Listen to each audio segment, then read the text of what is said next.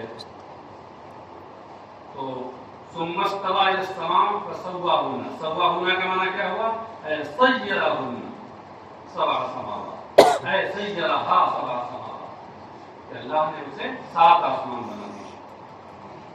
کما فی آیت الاخری فقضاهن، جس طریقے سے دوسری آیت میں اسی مفہوم کو فقضاهن سبع سماوات سے تعبیر کیا گیا، وہاں واحد کے بجائے ہننا ضمیر جمع استعمال کی گئی. اور سوا جو ہے وہاں سیارہ کے معنی میں، قضا سوا یہ سب سیارہ کے معنی میں، سمجھے؟ تو پھر قضا ہننا لا کر کے یہ بتایا کہ سوا کا معنی سیارہ ہے اور ضمیر جیسے جمع کے استعمال ہوئی ایسے جمع کے استعمال ہوئی. یعنی یہ ایک نمبر کی تفسیر ہے. تفسیر کے کئی مرحلے ہوتے ہیں، درجے ہوتے ہیں. اس میں سب سے پہلا درجہ، سب سے اعلیٰ درجہ تفسیر القرآن بالقرآن کا. تو یہ قرآن کے قرآن سے تفسیر ہوئی نا. سواہنہ کی تفسیر قضا ہنہ سے کی جو سیارہ ہنہ کے معنی میں ہے. تو یہ تفسیر القرآن بالقرآن ہو گئی. سبع سماوات وہ کل شیء علیم، اور وہ ہر چیز کا علم رکھنے والا ہے. یعنی مجملاً و مفصلاً، ہر شے کا علم مجمل اور علم مفصل رکھنے والا، ہر شے کا علم اجمالی اور علم تفصیلی رکھنے والا. یہی اہل سنت والجماعت کا مطلب. افلا تعتبرون، اب جو آیت پوری ہے کیونکہ یہ آیت اللہ تبارک و تعالیٰ نے منکرین بعض کے رد میں نازل فرمائی ہے، سمجھے؟ لہذا آیت کا مفہوم واضح کرنے کے لیے مفسر آگے یہ جملے بڑھا رہے ہیں کہ فلا تعتبرون ان القادر علی خلق ذلک ابتداء وهو اعظم منکم قادر علی اعادته. کیا ابھی تمہیں اس بات کی عبرت نہیں ہو رہی ہے کہ جو ابتداء اس کی تخلیق پر قادر ہے، اور جبکہ یہ چیز تم سے بہت بڑی ہے. یہ زمین و آسمان تم نہ دی، تمہارے جسم کی طرف دیکھتے ہو بہت بڑے ہیں. تو جب ان کی ابتداءً اتنی بڑی چیز کی تخلیق پر قادر ہے، قادر علی اعادتکم، تمہارے لوٹانے پر، یعنی تمہیں دوبارہ زندہ کرنے پر بھی قادر ہے. کیا اس پر ابھی تو کوئی غلط نہیں ہو رہی، نصیحت نہیں ہو رہی. یہ تمہیں قادر جو آیا ہے یہ پہلے والے ان القادران اس کی خبر ہے. اب اصل میں یہ ہے افلا تعتبرون ان القادر علی خلق ذلک ابتداء قادر علی اعادته، اور بیچ میں جملہ حالیہ آ گیا ہے قادر میں. وَإِذْ قَالَ رَبُّكَ لِلْمَلَائِكَةِ إِنِّي جَاعِلٌ فِي الْأَرْضِ خَلِيفَةً قَالُوا أَتَجْعَلُ فِيهَا مَن يُفْسِدُ فِيهَا وَيَسْفِكُ الدِّمَاءَ وَنَحْنُ نُسَبِّحُ بِحَمْدِكَ وَنُقَدِّسُ لَكَ. اس سے پہلے وہ سب سے نکال رہے ہیں وَاذْكُرْ يَا مُحَمَّدُ، وَاذْكُرْ يَا مُحَمَّدُ إِذْ قَالَ رَبُّكَ لِلْمَلَائِكَةِ. یہ جو نکالا ہے اس میں، تو اس میں اذکر نکال کر اس بات کی جانب اشارہ کیا کہ اذ اپنے ماں باپ جملے کے ساتھ مل کر کے، یعنی اذ مضاف ہے اور اس کا ماں باپ جملہ مضاف الیہ ہے، مضاف الیہ سے مل کر کے یہ مفعول بہ واقع ہے فعل مقدر مذکور کا. مفعول فی مت سمجھیے گا. ہاں، مفعول فی کسے کہتے ہیں؟ جس میں وہ زمان یا مکان جس میں فاعل کا فعل واقع. اور یہاں جانتے ہیں کیا؟ اے محمد اس وقت کو یاد کرو، اس وقت کو یاد کرو جب تمہارے پروردگار نے اپنے فرشتوں سے کہا.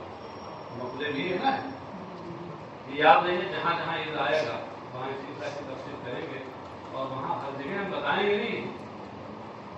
آپ لوگ محروم ہیں، آپ کے پیچھے معراج ہو رہی ہے، معراج منامی. اب اسے پوچھیے کہ آسمانوں کا تذکرہ چل رہا تھا، کس آسمان تک پہنچے؟ کہیے صاحب کہاں تک رسائی ہوئی تھی؟ زمین سے رہیے. ہم لوگ زمینی مخلوق ہیں. زمینی مخلوق آپ جیسے آسمانی مخلوق کہاں پہنچ پائے گی؟ ہماری بات اسی پر رہیے. آنکھ بند کر کے کہیں اور پہنچ جاتے ہیں. ہاں صاحب یہ اذکر نکال کر کے یہ بتایا کہ اس اپنے ماں باپ مذاکرے سے مل کر یہ مقبول بھی ہے اذکر کے لیے اور یا محمد نکال کر یہ بتایا کہ ربکا میں کاف سے خطاب نبی اکرم صلی اللہ علیہ وسلم ترجمہ یہ ہوا اے محمد اس وقت کو یاد کرو جب تمہارے پروردگار نے فرشتوں سے فرمایا انی جاعل فی الارض خلیفہ کہ میں زمین میں اپنا ایک خلیفہ بنانے والا میں بھی بناؤں گا. اس میں فاعل کبھی حال کے معنی میں ہوگا کبھی استقبال کے معنی میں. خلیفہ کسے کہتے ہیں؟ یخلقنی فی تنفیذ احکامی فیہا کہ جو زمین میں میرے احکام کو عملی جامہ پہنانے میں میرا نائب ہوگا میری نیابت کرے گا. یخلقنی میرا نائب ہوگا. اور یہ کون ہوا آدم حضرت آدم.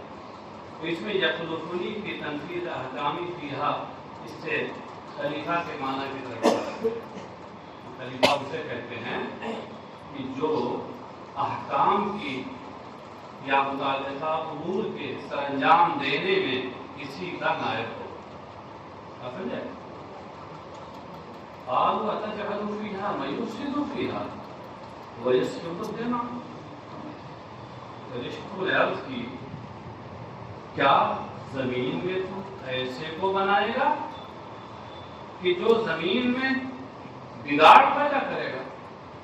بگاڑ سے کیا مراد ہے؟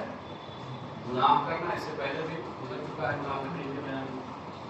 یعنی جو زمین میں گناہ کر کے اور نظام زمین کے نظام کو خراب کرے گا ایسے کو تو خلیفہ بنائے گا. ویسفک الدماء اور جو خونریزیاں کرے گا. کون بہائے؟ سبب ایسی کو بہانا. یسفک الدماء یعنی یریقھا. یسفکو کا معنی یریقھو. عراق یریقھو عراقتاً کا معنی بہانا. جو قتل کے ذریعے یا قتل سے کر کے وہ خونریزی کرے گا.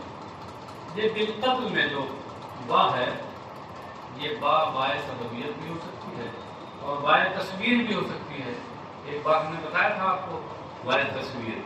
بائے تصویر اس بات کو کہتے ہیں کہ جس کا مذکور ما قبل کے مصدر کی تفسیر و تصویر ہو. ما قبل میں کیا ہے؟ یسفک الدماء. یسفکو کا مصدر ہے سفک الدماء. اسی کی یہ تفسیر ہے ہوتا ہے. کام کما فعل ابو الجان جیسا کہ ابو الجن کی اولادوں نے کیا تھا. جیسے انسان کے یہ اصل کون ہے؟ حضرت آدم. تو اسی لیے تو آپ لوگ آدمی کہلاتے ہیں. آدمی آدم کی طرف. اور ایسے ہی جو جن ہوتے ہیں ان کی اصل ابو الجن ہے. ان کی یہ اولادیں ہیں. تو دراصل تھا کیا کہ اس زمین پر انسان کے آنے سے پہلے یہاں جناتوں کی آبادیاں تھیں. یہ جنات کیا کرتے تھے؟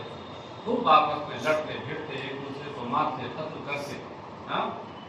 فرشتے یہ سب دیکھتے تھے. تو فرشتوں نے یہ سب دیکھا تھا کیونکہ جب قتل خونریزی بہت کیا انہوں نے اور جہاں کا نظام سب درہم برہم کر دیا تو اللہ تبارک تعالیٰ نے انہیں فرشتوں کو بھیجا تھا کہ جاؤ ان کا دماغ صحیح ہو. چنانچہ فرشتے آئے اور ان سبوں کو عام جو سرزمین سے اسے ہٹا کر اور بھگا کر کے ان سبوں کو جزیروں اور پہاڑوں پہ لا کے چھوڑ دیا. اسی لیے جزیروں لک لک میدانوں اور پہاڑوں پر آج بھی جن زیادہ ہیں. آبادیوں میں اتنے نہیں. لک لک میدانوں میں عام طور سے. صحراؤں میں بہت ملتے ہیں. اگر آپ صحرا کا سفر کبھی کریں تو آپ دیکھیں گے رات میں کہ کبھی اچانک یہاں آگ کا شعلہ پھوٹا اور اس کے بعد پھر دیکھو میلوں دور جا کے پھر چمکا وہ.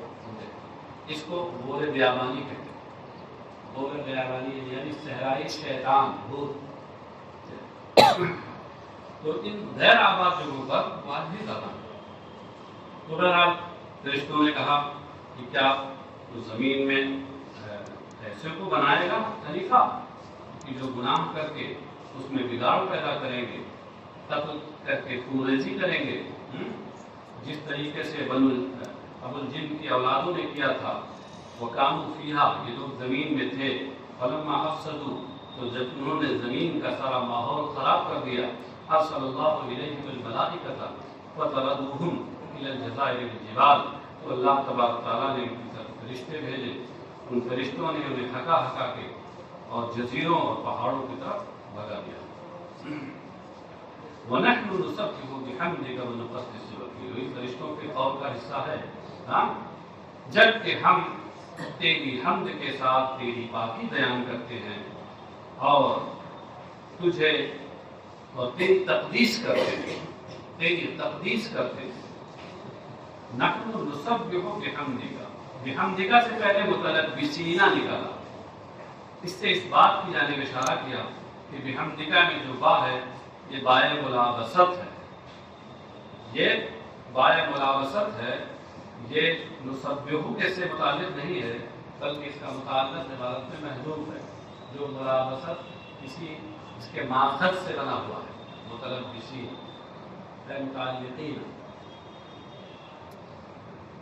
تو تیری حمد کے ساتھ تیری پاکی بیان کرتے ہیں، کیا مطلب ہے؟ اے نقول سبحان اللہ و بحمدہ، تیری حمد کے ساتھ تیری پاکی بیان کرتے ہیں، یعنی ہم کہتے ہیں سبحان اللہ و بحمدہ، سبحان اللہ و بحمدہ، کہ اللہ کی حمد و ثنا کے ساتھ اس کی پاکی ہے۔ وَنُقَدِّسُ لَكَ، اور ہم تیری تقدیس کرتے ہیں، تقدیس کی تشریح کرتے ہوئے کہتے ہیں نُنَزِّهُكَ عَمَّا لَا يَلِيقُ بِكَ۔ تقدیس کا مطلب ہوتا ہے کسی کو پاک کرنا، پاک کرنا کیا؟ پاک قرار دینا، پاک قرار دینا، ہاں، یعنی تقدیس کا مطلب تنزیہ۔ تو نقدس کا مطلب کیا ہے؟ ننزہ کا، اما لا یلیق بک، اور ہم تجھے ان چیزوں سے پاک سمجھتے ہیں جو تیرے لائق نہیں، تیرے شاید نشان نہیں۔ تو نقدس لک میں جو لام ہے جو کہتے ہیں فاللام زائدۃ، تو یہ لام زائدہ ہے، والجملۃ حال، اور یہ جملہ حال ہے، نحن نسبح بحمدک ونقدس لک، یہ پورا جملہ حال ہے۔ اے فنحن احق بالاستخلاف، یعنی ان کے کہنے کا مطلب یہ تھا کہ اب بظاہر ان حالات کو دیکھتے ہوئے خلیفہ بنائے جانے کے ہم زیادہ حقدار ہیں۔ اس فرشتوں کے کہنے کا مقصد اللہ کی بات پر اعتراض کرنا نہیں تھا، بلکہ اصل حقیقت کی جو وجہ اور علت ہے اس کو سمجھنا مقصود تھا۔ تو اللہ کے معصوم فرشتے ہیں، اللہ جو حکم دیتا وہی کرتے ہیں، اس کے خلاف سوچ بھی نہیں سکتے ہیں۔ تو اعتراض کرنا مقصود نہیں تھا، اور نہ آدم پر اپنی فوقیت ظاہر کرنا مقصود تھا، بلکہ صرف ظاہری حال کو دیکھ کر کے جو شبہات ہو رہے تھے ان کو رکھ کر کے ان شبہات کا ازالہ اور اصل حقیقت کا اظہار کرانا مقصود۔ قال تعالیٰ، ارشاد باری تعالیٰ ہوا انی اعلم ما لا تعلمون، یقیناً میں وہ جانتا ہوں جسے تم نہیں جانتے، من المصلحۃ استخلاف آدم وان ذریتہ فیہم المطیع والعاصی فیظہر العدل بینہم۔ یہ من المصلحہ میں من بیانیہ ہے، یہ ما لا تعلمون میں ما کا بیان ہے، کیونکہ ما اس میں موصول ہے، اس میں موصول میں ابہام ہوتا ہے، اسی وجہ سے اس میں اشارہ، اس میں موصولہ کو مبہمات کہتے ہیں، مبہمات کہتے ہیں نا، کیونکہ ان میں ابہام ہوتا ہے۔ تو جب ابہام ہے تو اس کے لیے بیان مفسر ہے، من المصلحہ۔ ترجمہ کیا ہوگا؟ اللہ کا ارشاد ہوا کہ یقیناً آدم کو خلیفہ بنانے میں کیا مصلحت ہے، اسے میں زیادہ جانتا ہوں، اسے میں خوب جانتا ہوں، زیادہ خوب۔ عالم ہے اسم تفضیل یا فعل کا صیغہ صفات باری میں وصفی معنی دیتا ہے، تفضیلی معنی نہیں دیتا۔ اس سے پہلے بتایا تھا میں نے، ہاں وہی۔ یہ مطلب نہیں ہے کہ تم بھی کچھ جانتے ہو، دوسرے بارے میں جانتا ہوں. تفصیلی معنی ہوگا تو دو چیزیں شریک ہوں گی نا. تم نہیں جانتے، میں ہی جانتا ہوں، میں خوب جانتا ہوں. وصفی معنی جب آپ دیں گے تبھی ہوگا. آدم کے خلیفہ بنائے جانے میں کیا مصلحت ہے وہ میں خوب جانتا ہوں، اور اس بات کو کہ ان کی اولاد میں کچھ فرما بردار ہوں گے اور کچھ نافرمان ہوں گے. فیظہر العدل بینہم، تو ان کے درمیان عدل و انصاف کا ظہور ہوگا. جب ہم ان کو بھیجیں گے، ان کی اولاد وہاں رہے گی، تو عدل و انصاف کے ظہور کا موقع آئے گا. فقالوا لن يخلق ربنا خلقا اكرم عليه منا ولا اعلم لسبقنا له ورؤيتنا ما لم يره فخلق تعالى آدم من طين لازب. فرشتوں نے عرض کیا تھا کہ ہمارا رب ہرگز کوئی ایسی مخلوق پیدا نہیں کرے گا جو ہم سے افضل ہو، ہم سے زیادہ باعزت ہو، اور نہ ہی ہم سے زیادہ جاننے والے. کیوں؟ یہ سب کہنا لو، کیونکہ ہم لوگ اس سے ثابت ہیں. اس سے پہلے زمین کیا ہے؟ وضو یقینا معلوم جو ہو، اور ہم نے وہ چیزیں دیکھی ہیں جس کو اس مخلوق نے نہیں دیکھا. تو یہ فرشتوں کے کہنے کا مقصد تھا. فخلق تعالی آدم من طین لازب، تو اللہ تعالیٰ نے آدم کی تخلیق عظیم ارض سے فرمائی. عظیم الارض لوجہہا، یعنی زمین کے اوپری حصے، بالائی حصے. وجہ کل شیء اعلاہ، فوجہ الارض واعلی الارض. ہر شے کا وجہ کیا ہوتا ہے؟ اس کا بالائی اور اوپری حصہ. تو وجہ الارض کون ہوگا؟ اس کا بالائی اور اوپری حصہ. تو چونکہ آدم کی تخلیق اللہ تبارک و تعالیٰ نے عظیم ارض سے کی تھی، اس لیے ایک قول کے مطابق اسی لیے ان کا نام آدم پڑا. کیسے تخلیق؟ اس کی تفصیل کیا ہے؟ بیان قبض منها قبضة من جميع الوانها وأجرت بالبيان المختلفة وسواه. اس طور پر کہ اللہ تبارک و تعالیٰ نے اس عظیم ارض سے تمام اس کے رنگوں سے ایک مٹھی مٹی لی، یعنی خود نہیں فرشتوں سے کے ذریعے. وہ اجرت بالبیان المختلفة، اور مختلف قسم کے پانیوں میں اس مٹی کو گوندھا گیا، خمیر تیار کیا گیا. وسواه، اور پھر اسے برابر معتدل فرمایا. ونفخ فیہ الروح، اور پھر اس پتلے میں جس میں روح پھونک دی. فصار حیوان حساس بعد ان کان جمادا، تو وہ ایک حساس جاندار بن گیا، جبکہ اس سے پہلے وہ جماد تھا جس کے اندر احساس نہیں.